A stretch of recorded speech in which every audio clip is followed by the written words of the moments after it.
selamat datang di Mental Bagus Channel. Kali ini kita mau ngebahas tentang emosi marah. Lanjutan dari video sebelumnya ya. Tanpa kita sadari, ternyata penyebab kemarahan itu bukan cuma ada pas ketemu masalah aja. Tapi sering banget penyebab kemarahan itu ada jauh sebelum terjadinya permasalahan. Seperti beberapa asumsi yang kamu pikirkan sebelumnya. Bahkan, hal itu seringkali terjadi karena pengaruh dari orang lain. Sehingga membuat kita kesal sampai terjebak kemarahan. Nah, menurut Pak Anthony Dio Martin, ternyata ada 5 jebakan kemarahan. Apa aja jebakan itu? Yuk langsung aja kita simak. Jebakan yang pertama adalah labeling, yang artinya memberikan cap atau julukan dengan makna yang negatif. Saat bertemu dengan orang yang sudah pernah kamu beri cap, seperti si bohong, si pelit, si tukang ngatur, dan lain sebagainya, gimana reaksi kamu saat bertemu dengan orang yang seperti itu? Apalagi saat dia datang dan berbicara panjang lebar. Meskipun yang diceritakan itu memang benar, tapi kamu pasti udah gak respect dan gak percaya ceritanya kan? Bisa jadi kamu cenderung jaga jarak. Seperti Pak Robert, ia seorang manajer senior di sebuah developer perumahan yang akan pensiun 1 bulan lagi. Di akhir masa kerjanya, Pak Robert mendadak diberi tugas oleh sang direktur untuk menyelesaikan proyek pembangunan rumah yang akan menghabiskan waktu 6 bulan ke depan. Maka masa pensiunnya jadi otomatis mundur kan? Karena mendengar teman-temannya sering memberikan cap pelit pada sang direktur, ditambah lagi Pak Robert merasa dirinya tidak dihargai dan hanya dimanfaatkan saja oleh perusahaan. Maka hal itu semakin menambah rasa jengkel dan marah di hatinya. Dengan berat hati, Pak Robert mulai menjalankan tugasnya. Tidak hanya itu aja, ia juga menumpahkan kekesalannya dengan sengaja mengurangi dan mengganti material proyek yang berkualitas rendah atau standar. Bahkan proyeknya pun segera diselesaikannya, tanpa memperhatikan detail hasil akhirnya. 6 bulan kemudian, setelah proyeknya selesai, maka saat yang ditunggu-tunggu Pak Robert pun tiba, yaitu perpisahan dengan rekan-rekan sekantornya. Tapi ada hal yang mengejutkan. Ternyata, direkturnya malah memberikan hadiah rumah tersebut untuk Pak Robert sebagai rasa terima kasih, karena telah mengabdi dengan setia selama 25 tahun di perusahaan. Seketika Pak Robert menyesali perbuatannya. Karena di akhir masa kerjanya, ia malah membangun rumah dengan kualitas yang paling buruk untuk dirinya sendiri. Ia sangat tertampar dengan kejadian tersebut, dan juga sangat menyesal karena salah menilai. Contoh lainnya si Reni. Saat kakaknya datang menjenguk apartemennya, tiba-tiba sang kakak nyeletuk, "Rumah kamu sempit ya? Kok kamu betah sih tinggal di apartemen yang sesempit ini? Kasihan anakmu, nanti nggak sehat loh, karena nggak bisa bebas bermain dan berlarian. Coba lihat deh semua keluarga kita, hidupannya jauh lebih baik dari kamu. Tega banget sih suami kamu. Masa keluarganya disuruh tinggal di tempat sempit begini? Minta belikan aja rumah yang lebih besar. Masa kalian sudah nikah 5 tahun, gak ada perkembangannya? Kalau suamimu masih sayang, suruh pindah kerja aja ke tempat yang lebih bonafit, biar gajinya makin besar."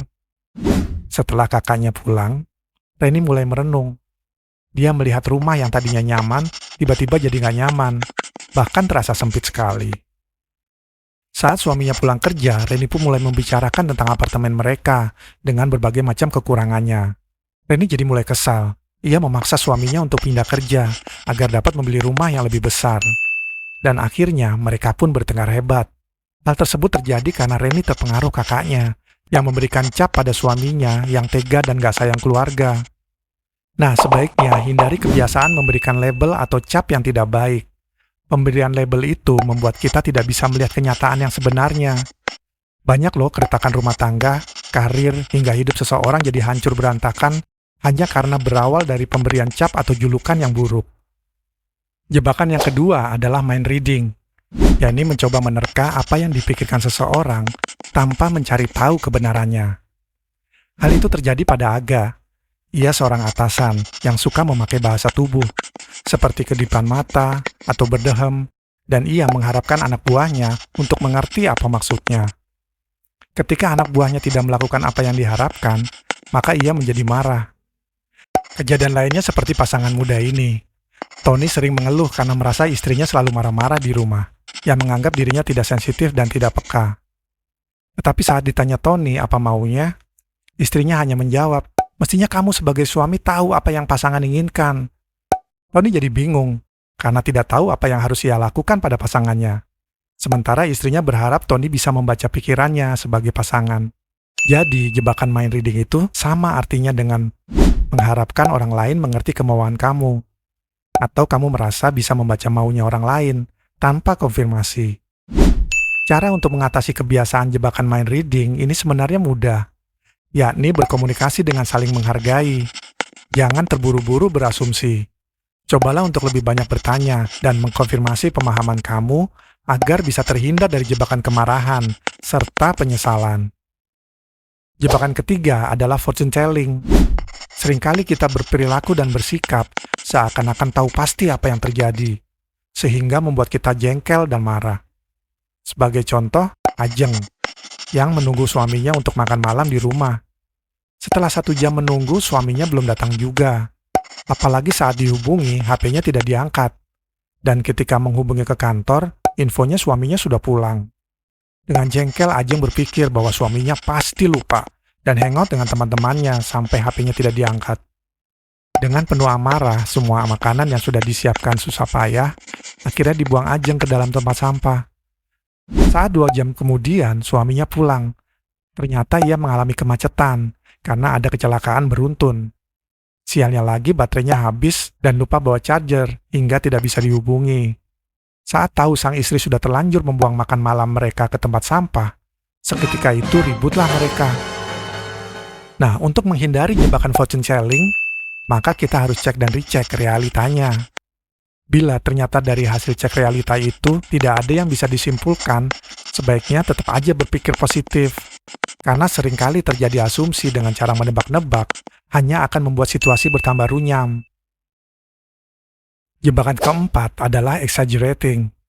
Banyak sekali kemarahan dan pertengkaran yang terjadi itu karena berlebih-lebihkan masalah. Contohnya seperti dosennya Reno, yang beberapa kali menolak proposal tugas akhirnya. Karena teman-teman seangkatan proposalnya diterima, sedangkan hanya Reno yang ditolak, Reno lalu mengambil kesimpulan kalau dosennya sentimen kepadanya. Bahkan ia merasa dibenci dosennya. Lalu Reno melampiaskan kemarahannya dengan cara tidak meneruskan kuliahnya. Contoh lainnya saat sedang meeting. Anak buah Reza tidak setuju dengan ide langkah-langkah yang dijalankannya, sambil memberikan beberapa poin sanggahan. Lantas Reza pun menjadi kesal dan marah, serta menyimpulkan bahwa anak buahnya mulai berani melawannya. Satu-satunya cara untuk menghindari jebakan exaggerating adalah dengan mencoba melihat masalahnya secara objektif. Jangan memberikan penilaian yang berlebihan. Dengan begitu, kamu akan terhindar dari kemarahan. Jebakan kelima adalah soothing, atau jebakan keharusan. Karena seringkali kita mudah melihat kekurangan orang lain, maka muncul keinginan untuk mengatur seperti, seharusnya kamu begini, atau semestinya mereka begitu. Jika hal tersebut diterapkan pada orang lain, yang segala tindak tanduknya dikritisi, apalagi dengan cara yang tidak baik, maka hal itu dapat menyebabkan orang tersebut merasa diintimidasi dan terdorong untuk kesal hingga marah. Begitu juga dengan Lia, yang mulai penampilan hingga segala sikapnya selalu aja dikoreksi dan diatur oleh Dion pasangannya. Akibatnya mudah ditebak, Lia jadi merasa serba salah, serta merasa tidak percaya diri. Dan kekesalannya makin menjadi setiap kali Dion mengkritisinya. Akibatnya hubungan mereka renggang karena sering bertengkar. Untuk menghindari jebakan soothing, sebaiknya disampaikan dengan tidak berlebihan, dan dengan cara yang sopan, menghargai, serta seobjektif mungkin. Nah, teman-teman, itulah 5 jebakan kemarahan yang bisa menyebabkan kita menjadi mudah marah. Sebaiknya hindari jebakan ini, maka kamu akan terhindar dari kemarahan-kemarahan yang tidak seharusnya terjadi. Oke, sampai di sini dulu ya. Sampai jumpa.